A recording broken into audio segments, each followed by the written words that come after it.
చిత్తూరు జిల్లా బంగారుపాలెంలో ఈ నెల 9వ తేదీ బుధవారం జరుగు మాజీ ముఖ్యమంత్రి వైఎస్ జగన్మోహన్ రెడ్డి పర్యటనకు షరతులతో కూడిన అనుమతి ఇవ్వడం జరిగిందని చిత్తూరు జిల్లా ఎస్పీ మణికంఠ చందోలు తెలిపారు. షరతులు ఉల్లంఘిస్తే చట్టపరంగా చర్యలు ఉంటాయని ఎస్పీ తెలిపారు.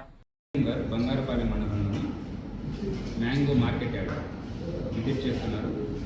దానికి సంబంధించిన అప్లికేషన్లో ఉదయం 11 నుంచి మధ్యాహ్నం 2 లోపు ఆ మార్కెట్ యార్డ్కి విజిట్ చేసి ఆ లోకల్గా ఉన్న ఫార్మర్స్తో ఇంటరాక్ట్ అవ్వడం, వాళ్ళతో మీటింగ్ పెట్టుకోవడం అనే ఉద్దేశంతో అప్లికేషన్ పెట్టడం జరిగింది.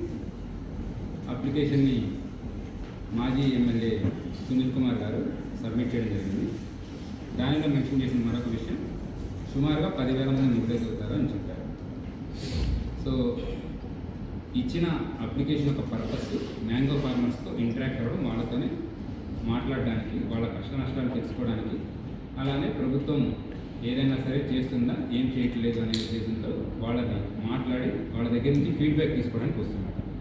సో దీనికోసం మేము మొత్తం ఇప్పటివరకు ఫీల్డ్ విజిట్ చేయడం జరిగింది. అలానే హెలీప్యాడ్ ఎక్కడ ఉంది, మ్యాంగో మార్కెట్ యార్డ్కి ఏ రూట్లో వస్తుంటారు, దీని గురించి మొత్తం వర్కౌట్ చేయడం జరిగింది. ఈ వర్కౌట్ చేసిన తర్వాత మేము హెలీప్యాడ్ వద్ద సుమారుగా 30 మందికి మనం పర్మిషన్ ఇవ్వడం జరిగింది. అలానే కాన్వాయ్ వెహికల్స్కి పర్మిషన్ ఇవ్వడం జరిగింది. మార్కెట్ యార్డ్ దగ్గర రోజు 500 మంది రైతులకు పైగా వాళ్ళ వెహికల్స్లో వస్తుంటారు.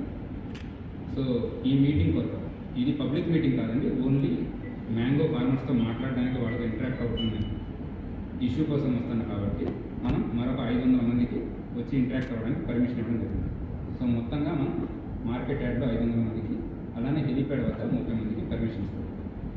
అండ్ ఎటువంటి ర్యాలీస్ కానీ అలానే రోడ్ షోస్ కానీ జరగకూడదని క్లియర్గా చెప్పడం జరిగింది. ఇది వరకు జరిగిన ఇన్సిడెంట్స్ చూసుకున్నట్లయితే 3 చోట్ల. మొదటిది మన సత్యసాయి జిల్లాలో రాప్తాడ్ నియోజకవర్గంలో ఒక ప్రోగ్రాం జరిగింది. అక్కడ పోలీసులు ఎక్స్క్లూజివ్గా చెప్పి స్ట్రాంగ్ బ్యారికేడ్ పెట్టించుకోమని, అలానే చాలా తక్కువ మంది రావాలి అని చెప్పేసి ఇన్స్ట్రక్షన్స్ పాస్ చేసినా కూడా ఎక్కువ సంఖ్యలో రావడం, అలానే హెలీప్యాడ్ లోపలికి ఎక్కువ మంది వచ్చేసేసి ఈవెన్ చాపర్ కూడా డ్యామేజ్ అవ్వడం జరిగింది. సో ఇది మొత్తం ప్లానే, అంటే విఐపి యొక్క సెక్యూరిటీని కూడా ప్రాబ్లం క్రియేట్ చేస్తుంది. అలానే ఇండివిజువల్ సెక్యూరిటీ, సో ఎవరైతే సివిలియన్స్ ఉన్నారో వాళ్ళకు కూడా సెక్యూరిటీ ప్రాబ్లం వస్తుంది. ఇది మొదటి ఇష్యూ.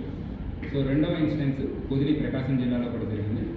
అక్కడ టొబాకో రైతుల్ని మాట్లాడడానికి, వాళ్ళతో ఇంటరాక్ట్ అవ్వడానికి వెళ్ళేటప్పుడు అక్కడ కూడా సుమారుగా లోపలికి టొబాకో బోర్డులోకి 25 మందిని పర్మిషన్ ఇస్తే మోర్ దాన్ 1000 మెంబర్స్ లోపలికి వెళ్ళారు.